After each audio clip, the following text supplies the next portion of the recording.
In a kitchen in Wigan, just after 7:30, the rain taps softly against the window, and the smell of toast hangs in the air. Mavis folds a brown envelope once, then again, and presses the edge flat with the side of her hand beside the sugar tin. Her reading glasses sit low on her nose, and the kettle gives its small clicking sigh as it settles back onto the hob. She is not in a hurry, but she is not at ease either, because some letters seem heavier than the paper they are printed on. All over Britain, in rooms just like this one, people make that same quiet movement with their hands and wonder what has changed now. And perhaps the real question is not whether the Department for Work and Pensions has changed something this July, but whether the change has quietly landed on your own doorstep. If that question has been sitting with you, stay close with me for the next little while, because this corner of the world is for people who want things said plainly. Not in a rush, not dressed up, and not made to sound grander than they are. The truth this month is simple enough to say, even if it takes time to feel. A small date on government paper can alter the shape of an ordinary life, and that is the thread I want to hold from beginning to end. Take Jean, who is 79 and lives alone in Blackpool in a red brick flat above a hairdresser's near the promenade. She keeps a wall calendar in the kitchen with dentist dates, birthdays, and the day the bins go out written in careful blue ink.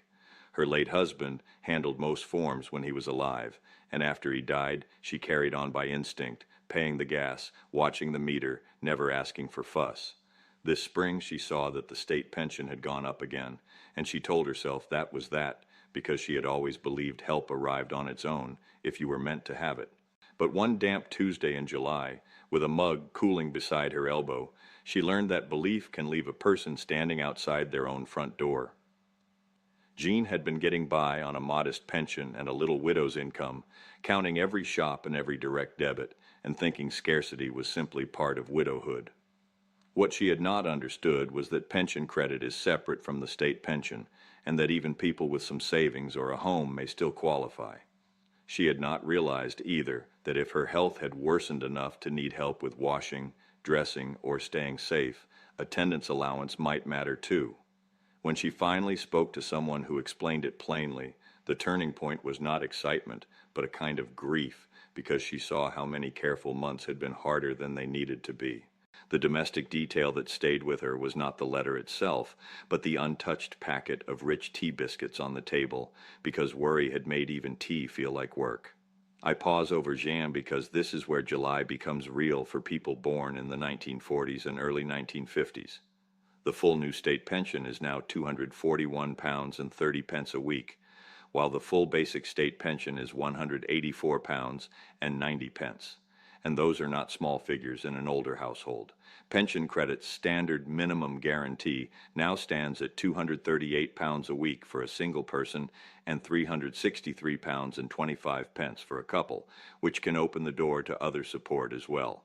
Attendance allowance is now £76 and 70 pence at the lower rate and £114 and 60 pence at the higher rate, and for some homes that can change the emotional weather of the whole week.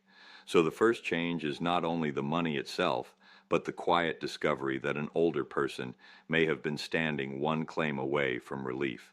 There is a reason I make these films in this slow and careful way, and it is not to fill time or stir fear. It is because so many people over 55 have lived through decades of being told to manage, cope, keep going, and not bother anyone. If that is you, then let this be one place where nothing is assumed and no question is treated as foolish. Walk with me here when a rule changes, because the point is not noise. The point is that ordinary people deserve to understand the letters that are written about their own lives. Now think of Malcolm, who is 72, and lives in Worcester with a navy cardigan always hanging on the back of the same chair. He is not struggling in the way headlines usually describe struggle, which is part of why his worries stayed invisible for so long. He has his state pension, a modest old workplace pension, and a little bit of savings interest that once felt too small to matter. When the annual uplift came through, he thought he would feel lighter, and for half an hour that morning, he did. Then he sat at the table with his bank statement, his pension note, and his tax code, and the lightness went out of him in a single breath. What Malcolm had run into was not a fine or a punishment, but the silent edge of the tax system. The personal allowance, which is the amount most people can receive before paying income tax, stays at £12,570 for the current tax year. A full new state pension for the year comes to £12,547 and 60 pence, which means many pensioners are now living very close to that line before any other pension income is added. So when Malcolm's small workplace pension was laid on top, the rise in one part of his income did not feel like a rise at all. His turning point came when he understood that feeling confused was not a sign of carelessness, because the numbers really are that tight now. This matters because many people in their late 60s and 70s are not poor on paper in the old-fashioned sense, yet they feel permanently short in real life. I often find that the hardest households to spot are the ones that look tidy from the outside and run on discipline, not comfort. A person like Malcolm may never call himself vulnerable, but a frozen tax threshold can still nibble away at each increase before he has time to enjoy it. That is another July truth, and it sits beside the pension uprating like a quiet second sentence in the same letter. A rise can be real and still not feel roomy once tax, fuel, food, and standing charges have had their turn. There is also something else older viewers deserve to hear without any theater around it. Pension credit is not only for people who think of themselves as destitute, and that old word has put many decent people off for years. If you receive it, it can lead to help with housing costs, council tax reduction, heating support, and, for some people over 75, a free television license. If you get the guarantee credit part, it can also help with certain NHS costs like dental treatment, glasses, and transport to hospital appointments. In other words, one successful claim can steady more than one bill, and sometimes that is the difference between scraping through and breathing normally. Then there is Rita, who has just turned 66 and lives in Salford in a small terrace with a suitcase stored upright beside the wardrobe. She had planned a simple kind of retirement, not grand holidays or cruises, just more time with her sister, more allotment mornings, and fewer alarm clocks. She was born in July 1960, and for years she had carried the number 66 in her head as if it were a fixed door she would one day walk through. Her plan was not lavish, but it was carefully balanced, and she had measured her final working months against that age again and again. What shook her was not bad news in the dramatic sense, but the discovery that the door had not vanished, only shifted a little further down the corridor. Because the state pension age is now rising from 66 to 67 between 2026 and 2028, the month you were born matters more than many people realized. For those born between April 6, 1960 and March 5, 1961, the pension age comes at 66 plus a number of extra months, not simply on the 66th birthday. Rita, born in July 1960, falls into the group whose state pension age is 66 and 4 months, and that small extension landed like a stone in her stomach. She had a calendar on the fridge with a ring around the month she thought work would end, and when she changed it, her hand actually shook. The turning point was quiet and deeply human, because what moved her most was not policy language, but the thought that even careful planning can be caught out by a date. I return to Rita because people born in the early 1960s need to hear this without fog. If you are in that band, do not trust a remembered age from years ago, because the official timetable now decides by exact date of birth. Check your state pension age directly, and check it again if you have built your budget around stopping work at a certain month. I know that sounds obvious, but ordinary life is full of assumed dates that harden into facts in the mind. And when those facts turn out to be old facts, the whole household timetable can wobble with them. There is another corner of this picture that often gets missed, especially by people who have become used to putting pain last. Attendance allowance is there for people over state pension age who need help with personal care or supervision to stay safe, and it is not means tested. It does not cover mobility needs, which can surprise people, but it can still bring in vital money and may also lead to extra pension credit, housing benefit, or council tax reduction. I have seen many older people dismiss it because they say they manage, and by manage they mean they are exhausted but still upright. July is a good month to look at that honestly because pride is admirable, but it does not pay for the hours when ordinary tasks become hard. Now let me tell you about Peter, who is 68 and lives in Exeter with a folding garden chair always propped by the back door. He is one of those men who keeps every statement in a labeled folder and still says he is no good with paperwork. In June, he took a phone call from someone who spoke warmly, knew the language of pensions, and told him his money could work much harder elsewhere. The caller did not sound wild or obvious, and that is the point, because modern pension scams do not always arrive wearing a villain's voice. They often arrive sounding efficient, patient, and strangely flattering, as if they are the first person to notice that you have been overlooked. Peter was told there was a better place for his pension pot, a more flexible arrangement, less red tape, and the chance to make retirement stretch further. He was asked about moving into a type of scheme he had never heard of, and because the word sounded official, he assumed unfamiliar meant advanced.